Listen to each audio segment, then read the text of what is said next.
Pourquoi, alors que le blasphème contre le Fils est remis, le blasphème contre l'Esprit n'aura-t-il jamais de pardon?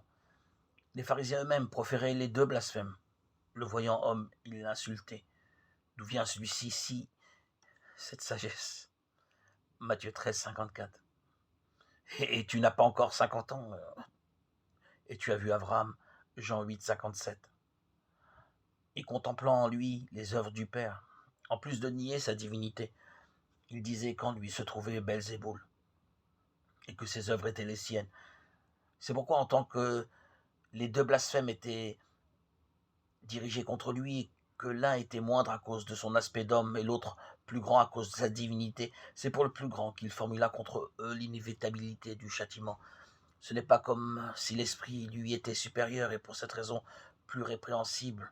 Le blasphème proféré contre l'esprit qu'il a dit ces paroles, car il avait enseigné auparavant que tout ce qu'a le Père appartient au Fils et que l'Esprit recevrait du Fils et glorifierait le Fils.